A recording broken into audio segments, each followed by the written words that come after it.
G'day guys, welcome back to another video. Today we are chatting about the All Blacks versus Australia. We're going to give you some player ratings. We're going to talk about the game, and of course, we're going to talk about that red card. I know we've got some differing views on it, and it should be really interesting to see the two sides of the debate. So let's just hop straight into it. I think we'll get it out of the way. I'll say I think that it was the only contentious thing in that game. To be fair, I think we should start with the fact that it was a really good game from the All Blacks. I think it showed some real good development from where they were last year. Yeah, great defensively. I think the tight five really stepped up, and I think we're seeing the return of Brodie Retallick. Ultimately, is what made a huge difference, I think. It just shows that there's a lot more leadership within that team, and it seems like there's that structure that is currently holding up the All Blacks and had held up for them for years before. Yeah. Look, you look at some of the tackles they were making, that tight five, and the Lucies as well. It was just a huge defensive performance, really. And Bodie as well at 10 is a massive talking point. How well do you think he went?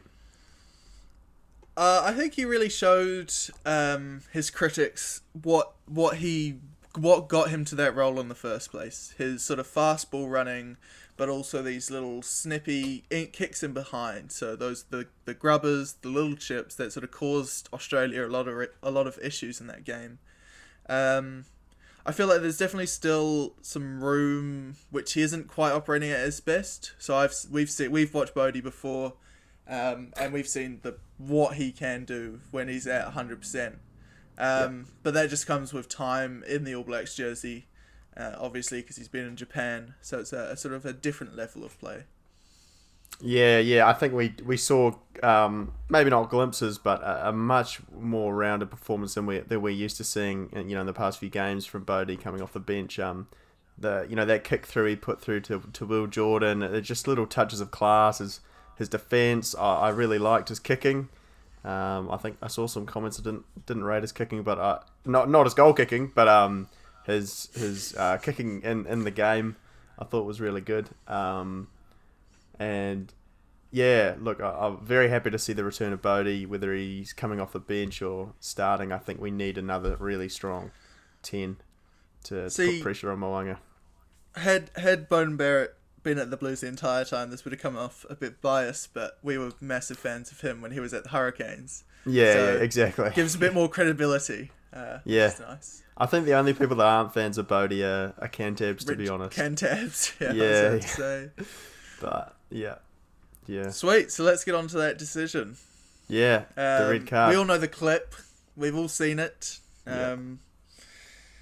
Gus made a video earlier in the week, highlighting some really good points and really sort of diving in on the lore of the game, which is, I think, what a lot of people sort of seem to forget. I think they go very personal and very how they grew up and what rugby is now, rather than the laws itself. So I think that's quite a good start, because obviously the laws is a different conversation entirely.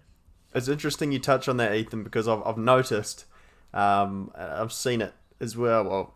Noticed and seen it that most of the people that think it wasn't a red card tend to be older, and a lot more younger people think it wasn't a red card. And I don't know if that's because often older people, like back in their day, that would never be a red card, or that they're used to way more lenient rules, or maybe they're just seeing it differently. There definitely is a generational thing to it.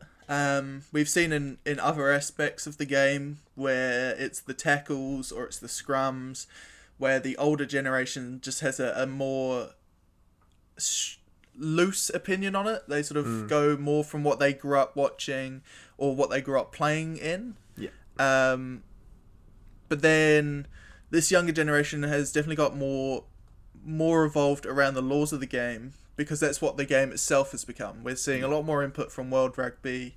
We're seeing a lot more law changes, and journalism being put on these law changes rather than just the game itself. Yeah. So let's just open up. So what actually, what did you think? That was sort of. I actually thought the red card decision was reasonably legitimate. I think that My first point was the on-field, the law interpretation on the field. The aim of the ref is to sort of keep this game free-flowing and just keep it playing. So that this couldn't be a 10-minute on the sideline decision. This had to be quick, couple of glances, some callback from TMO, and make the decision. As we've seen in recent games, there's been a lot of call for these quick decisions to be happening rather than stop the game for 5 to 10 minutes at a time to decide what's going on. But what you were saying that there was no foul play done, that's sort of a your own opinion in a way, because what you believe that there was no intent, and that Jordie was doing just a natural situation.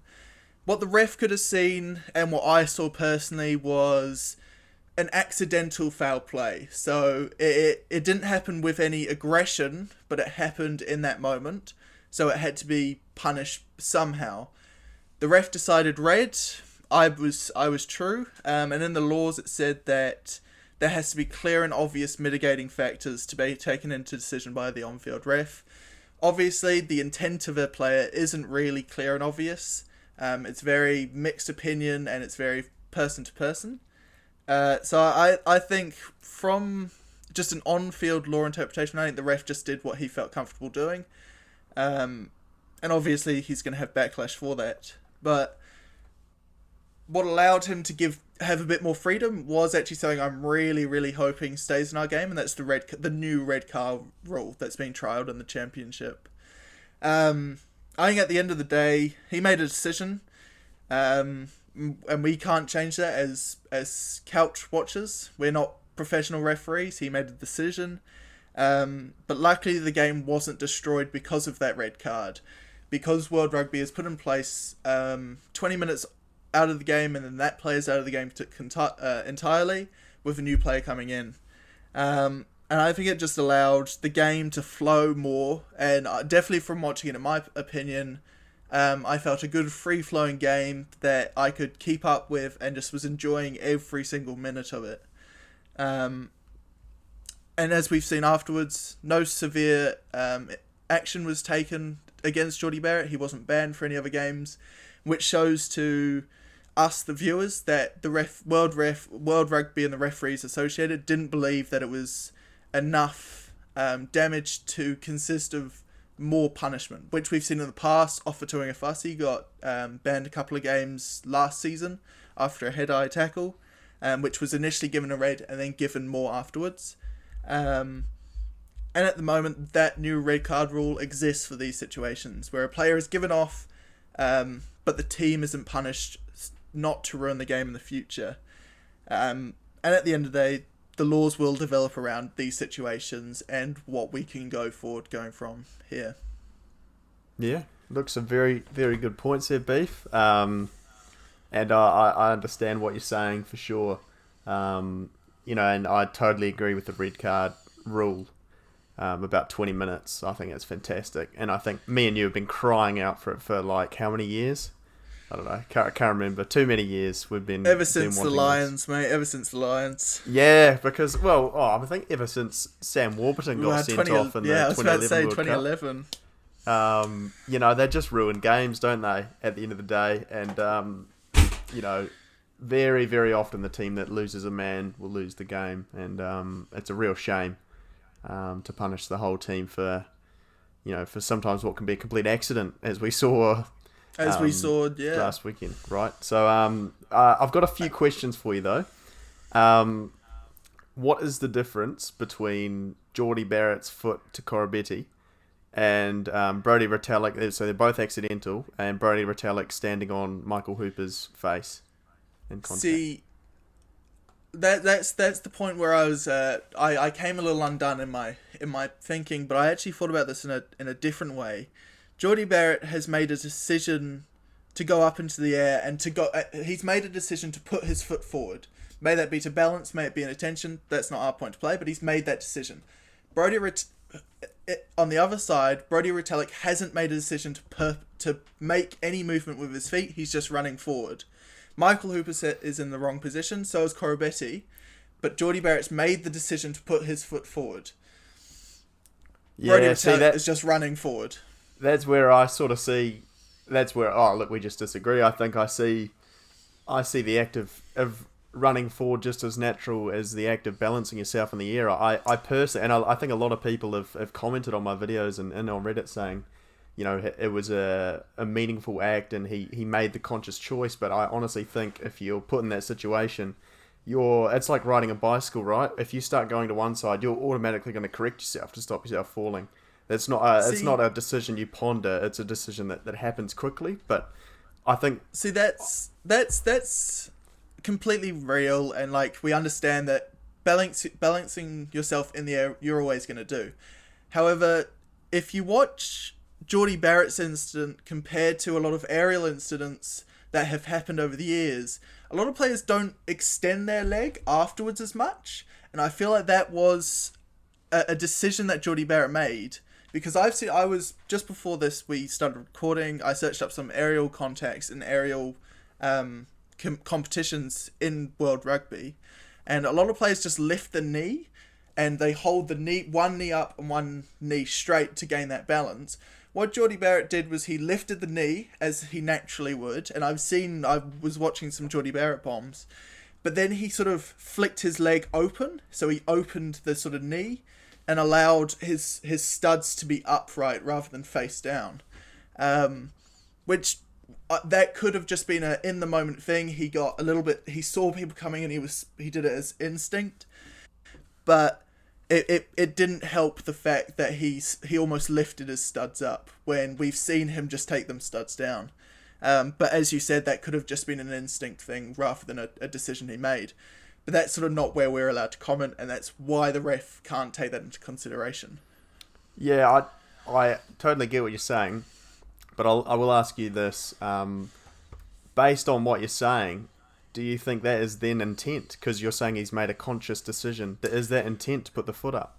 That's what I'm saying. That's what I'm saying. I'm saying we can't discuss on the intent of the player because we don't know what Jordie Barrett's thinking.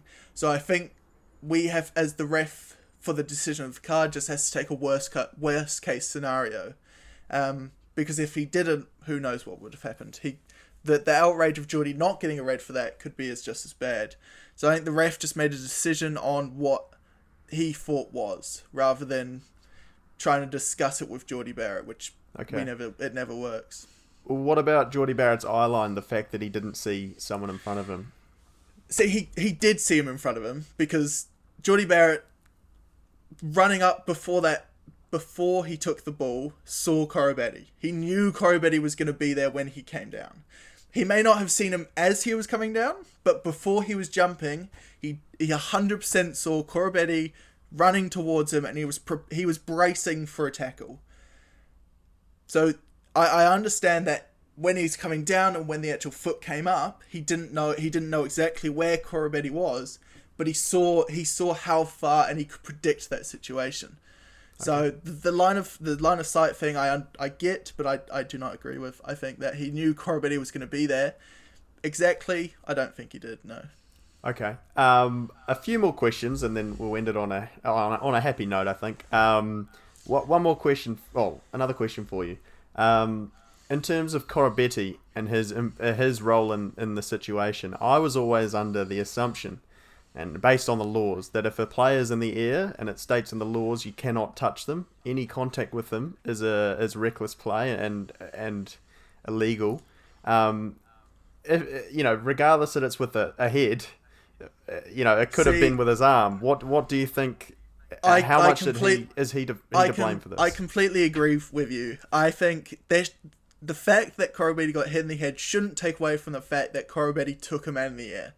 So I think Jordie Barrett should have been red carded, but under what I think, red card for Jordie Barrett, and yes, an instant yellow or red depending on where Jordie Barrett landed for Koroibete. Yeah, it's interesting. I don't think there should be one situation, and Jordie Barrett's situation impacted Koroibete's situation. I think there should be two, and they should be equally punished. That's a fair shout, because I've seen a few people on the old interweb say that as well. It should have been a double red, and I thought, Well, if you're inclined to think that way, then yeah, it's fair enough according to the letter of the law that Corabetti But should face consequences too. if because I'm taking it from a literal law and referee point of view, I can't then turn around and be like, oh, what Jordie Barrett did to Corabetti overrules that. It doesn't work like that. If you're going to do it by the law, you punish both players to a level that you're satisfied. So Jordie Barrett, may that be a red or yellow to Corabetti for his tackling in the air and the way Jordie Barrett led, and then Jordie Barrett's incident with Corabetti. So I agree with you there. I definitely think Corabetti should have been handled as a separate situation. And Jordie landed on his back. That's pretty... Exactly. And any further than that could be a life ender or career ender or. What we've been told is if it's the back, it's a yellow. If it's the neck or head, it's a red. And Corabetti got nothing for it. So I agree with you there. I definitely think Corabetti should have been punished as well. Right, yeah. And just lastly, what do you think Jordie should do next time to avoid getting red carded? I don't think there is anything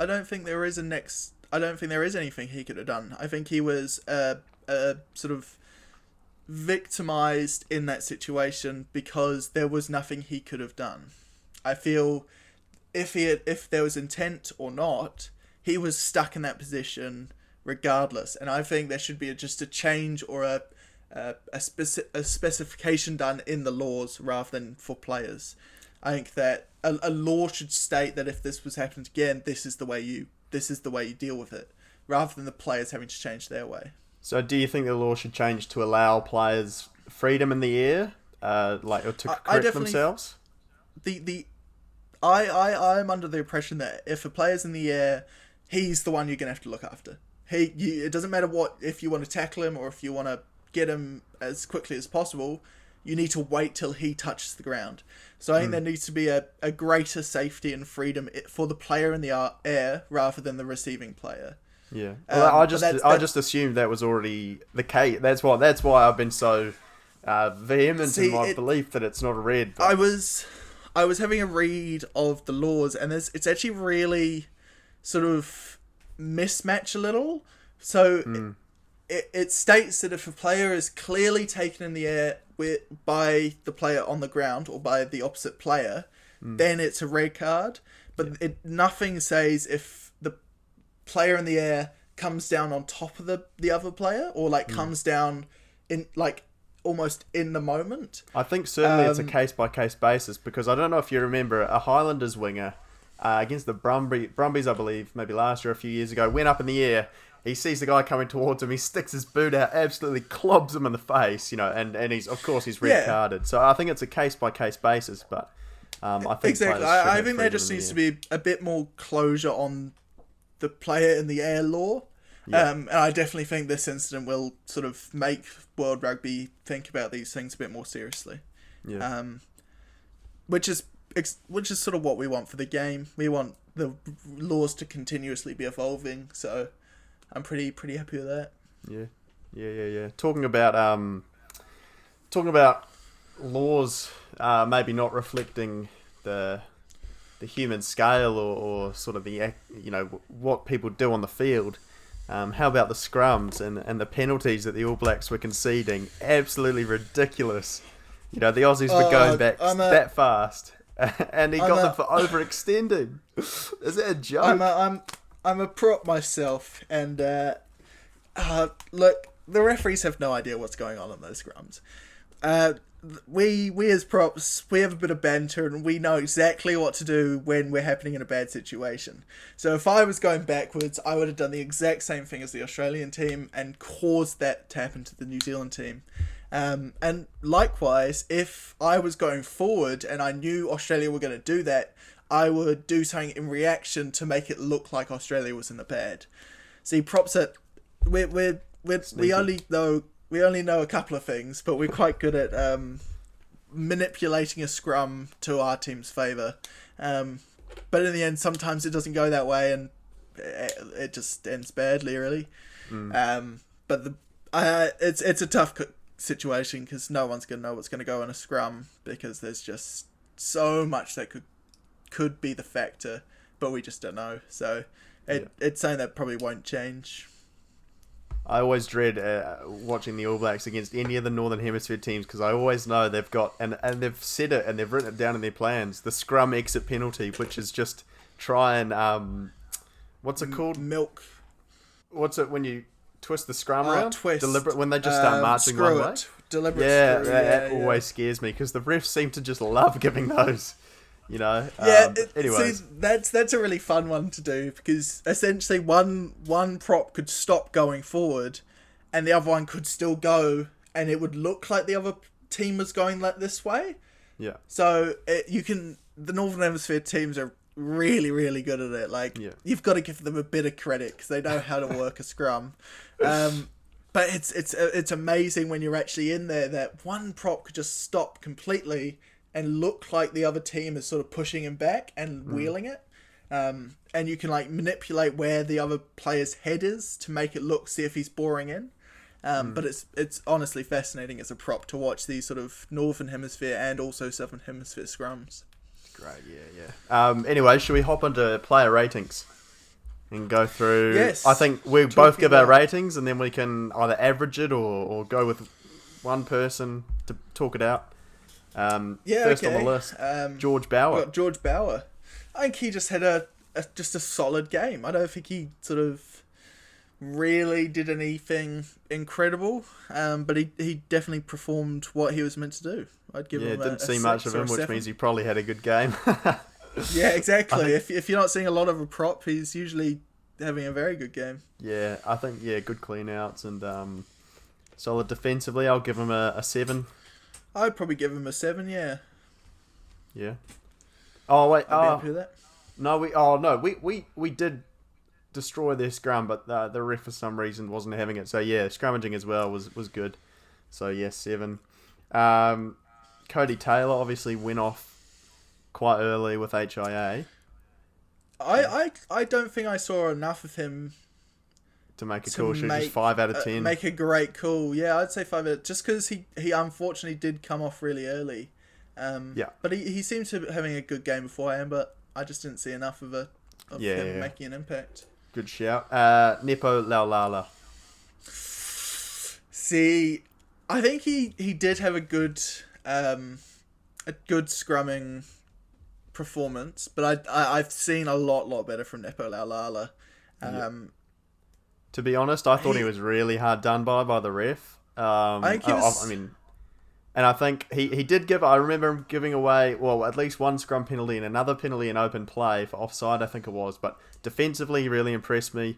I think his scrummaging was still impressive. But yeah, I think we have seen a more solid performance from him before. See, if I'm going off my other prop, I would give him a 6.5, because he probably didn't have as solid a game as George Bell, but he definitely didn't have a bad game. So I'd give him a 6.5, slightly less than his partner in crime. Yeah, I'll go with that. Yeah. Brodie, the Guz. Now the man who I absolutely loved in that game. I think he did an incredible job. Yeah, I thought he was great too. Yeah, I'll give him an 8. He just controlled... I'll give him an 8 as well. I think he just controlled the game the way he normally does, and it was incredible to watch him back. Yeah, look, the same. The next one, quite contentious, I think. Scott Barrett. I think he just did the hard yards. I think he did... he grilled it out the entire... most of the game, and just...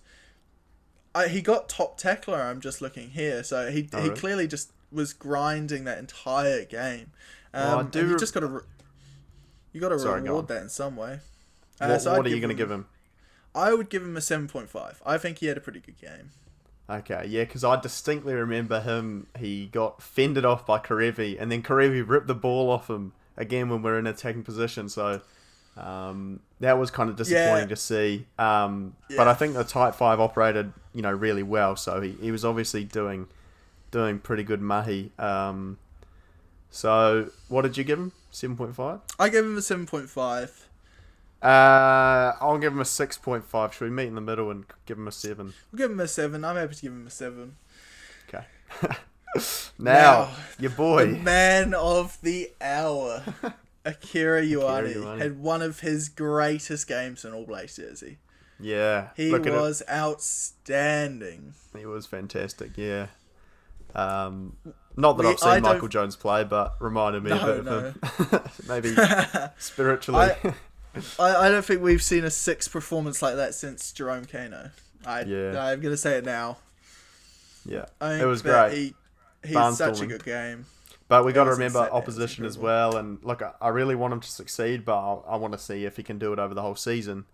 But great performance. I agree. I think we definitely need to look at it as it goes on, and look at him as a year overhaul come the end. But as a performance, it was a 9 out of 10 for me. That performance was incredible for a 6. It was really good. Him and Jordie on their right side were just acing it. He was just causing havoc. The turnovers, the ball control, the handling, it was superb. Yeah, I think the tight five were so tight it allowed him to be very loose. It allowed him to go out and run. That's what we've also missed as well, is that sort of tight five not being able to give our loosies the freedom to run it a bit more. Yeah, I'll give a 9. Great performance. Dalton Papali'i. See, it was a tough one for me. Really? I think he had a good game. We've definitely seen better games. I think his last couple of games have been outstanding. But I think he just had a solid performance. I'd give him a 7.5, really. I thought he was fantastic, to be honest. I thought he was incredible. It reminded me of a lot of people don't like him, and a lot of people don't like Sam Cane, but I don't think they quite get just how good they are on defence. Like, Dalton probably made about 20-odd tackles or whatever it was. It'll say on the website, I'm sure, but it just feels like he's sort of everywhere on defence, and the same as Sam Cane, and that people don't like it because they want looser 7s. But I think he did a great job. I'm happy to give him a 7.5. See, I really highly rate Dalton Papali'i. I think he has aspects that we've seen from Sam Cane and also Richie McCaw in many ways. But I think a lot of people are looking for the sort of almost 7's 7. So really good on the ball, quick, explosive running. But I personally love to see a 7 on defence, winning turnovers, getting in the ruck, being just a grub. So I think he's incredible. I think I'm really, really happy that we've got him in the Blues setup. Shit, we've got a crazy mate. Tommy Robinson, bloody Papali'i and Akira. That's Hoskins and Hoskins as well. It's absolutely. It has to be the best. Best loose loosies in the country for sure. Anyways, Anyways, that's not the conversation. We're just doing this because we've never been able to say that in our entire lives. It's tragic, mate. We grew up with bloody Luke and Daniel bloody Braid. Oh my god. No offense to them, I'm sure they're nice Blake guys. Gibson being our captain for the last couple of years. Not quite the caliber that we're seeing at the moment. Sigh of relief, really. Anyways, it's absolutely beautiful. Ardie Savia as captain. I'm going to give him a 5. 5. Same with Cody Taylor. I just didn't see enough of him in that game, which was a shame because obviously an incredible player. But I'm just going to give him that box in a 5, coming off at the same time Cody Taylor did. I think it was a pretty tough test to start as captain, especially in Australia, all Aussie refs. I'm not saying it was biased or anything like that, but I think as a captain, you've got to have that verbal strength with the ref, and I think it would be tough on any new captain, that test match, especially with the Jordie red card. So I think things went tough. I think he did go off for HIA. Yeah, he went off HIA. Same time Cody Taylor. So yeah, not his strongest game. I'll give him a 5 as well.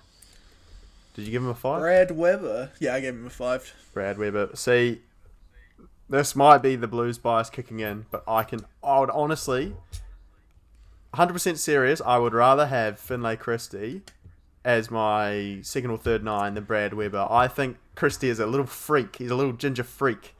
And I think Weber is a bit more journeyman-like than Christie. I don't think he brings that X factor.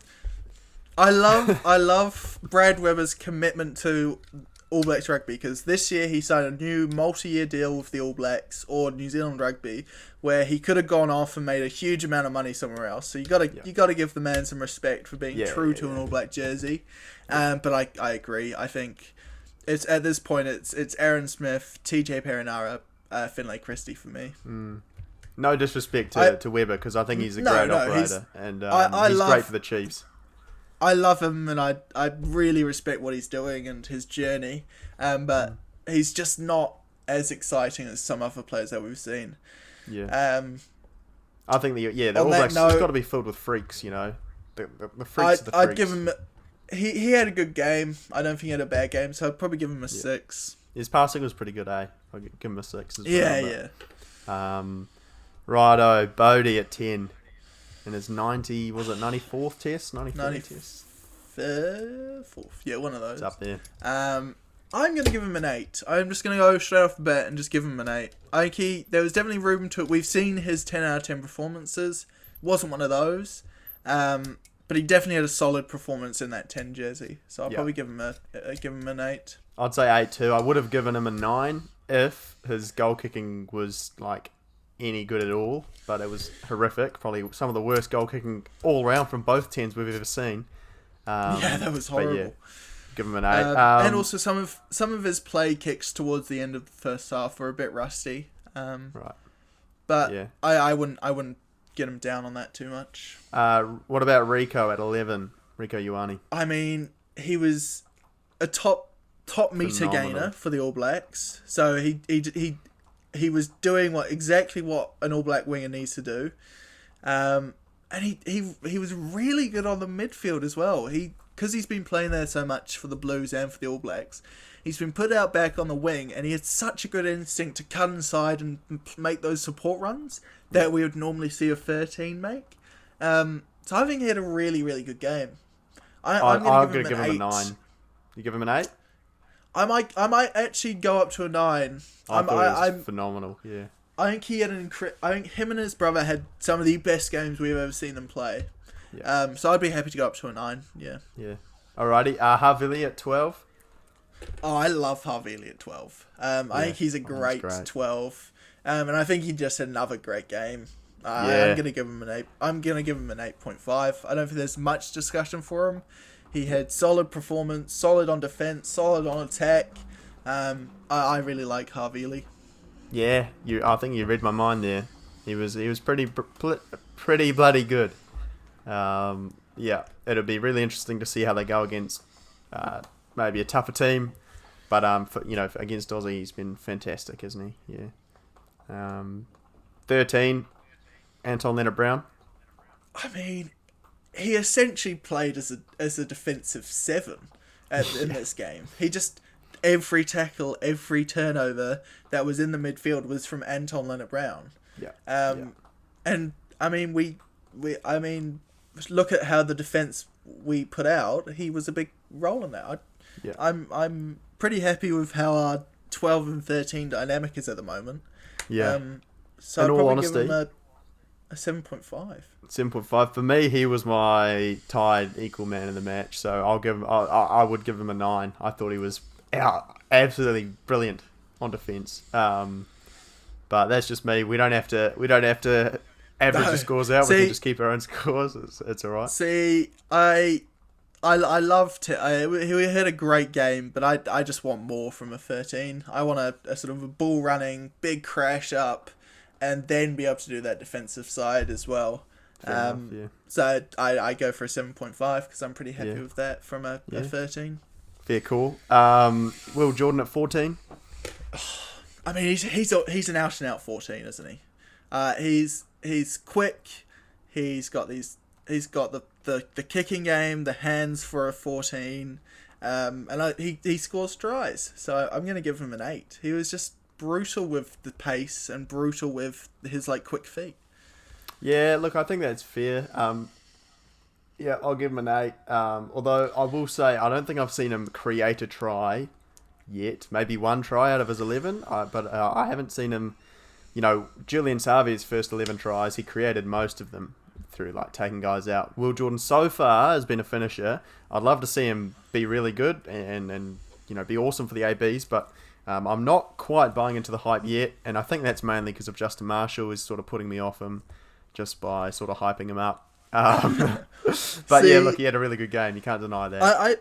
I feel that also comes down to position, because as a 15, I sort of expect a bit more creation of tries, but as a 14, you need to put ball to grass, and he does that outstandingly well. On that. Yeah, you can't fault him on that. So as a 14, I'm pretty happy just to give him an 8. Righty. Okay, on to Jordie Barrett. Now, he did score a try before he went off, BP. Did score a try. So I'll give him a 6. But okay. He went off in the 28th minute, so I had no idea. I'll give him a 6, only because I think he was outdone by mate. So, if anything, that's probably too high for ultimately a red card. But scored a try. He looked like he was in good touch. I love Jordie Barrett as a 15. I know a lot of people don't, but I will really want to see Jordie Barrett do well. And it was just a shame he got red carded, but it was a good try. So We'll give him a 6. 6, yeah. Samisoni Takiaho, fantastic. I thought. I disagree. Did you? Do you? I really do. I don't think he was anything special at hooker. I think his lineouts were pretty poor if you rewatch them. I think he was overshooting. And everyone had a great game on defense. So I can't really... I don't think he was anything special there. So I'm going to give him a 7 or a 6 maybe. 7? That's pretty high. I definitely prefer Armour to him. I'd probably give him a 6 for that then. Yeah. Okay. Interesting. Well, I rate him, but I would give him... I don't think he was as good as his little cameos, but he's very young, so I'll give him a 7. Yeah, no, I'd give him a 6. I don't think he was absolutely outstanding. Fair enough. Carl Tuinakuafi, our man. Our main man. He wasn't on for that long, but I thought he was good. I think he played a solid game. I would personally not have him as our impact player. I'd probably have him as our starter. Yeah. But I'd give him a 7. I think he just had a consistent game. Yeah, fair enough. I'd probably give him like a 6.5. I don't think I saw enough of him, but yeah, fair. Angus Tarvell. Just give him a 6. 6, yeah. I don't think we saw too much of him. I don't think I saw a huge amount. Tupo Vai. Again, don't think I saw a lot of him. I'm going to give him a 6. Yeah, 6 too. I think I was, didn't see too much of him. Ethan Blackadder as well. I don't really rate Blackadder at all, and it's not a Canterbury thing. I think we've got a lot better Lucy's available than Ethan. He's but I think he did. I think he's definitely right. He's definitely a reserve flanker, and he did well for that. So I'll give him a 7. He reminds me quite a bit of Matt Todd, to be honest. Yeah, although I think Todd was better. A sort of a steward of the game. Yeah. I'll give him a 6 as well. TJ Petanara, what a try. That was unbelievable. Came on in the 56th minute and just injected this sort of fun, flamboyant sort of gameplay. I think he had a good game just for the time he did. I'm going to give him an 8 for that try alone, pretty much. Yeah, fair enough. It was a beautiful try, wasn't it? D-Mac, who obviously came on quite early, played well, I thought. I give him a 7. Played well. I think he was definitely... I don't think it's the best game I've ever seen of D-Mac. No. But he did what he needed to do when that red card happened. So I'll probably give him a 7.5 for that. Fair enough, yeah. His kicking wasn't that great in terms of off the tee, but yep, fair enough. So. Yeah, exactly. George Bridge finished TJ's try. Got a try. Give him a 7. 7? Oh, I'll give him a 6. 6.5. Yeah, we'll go 6.5. I didn't see a lot, but he did score a try, so... Yeah, and that's it. That's it, Beef. We're done. Easy. I think we're going to wrap it up there as well. If you've enjoyed the video, drop a like. If you didn't enjoy it, drop a dislike. but maybe not too many of them. Could be quite embarrassing for me. If you agree with me, give a like. If you agree with Gus, also give a like. You said dislike. I have a filthy dislike ratio, mate.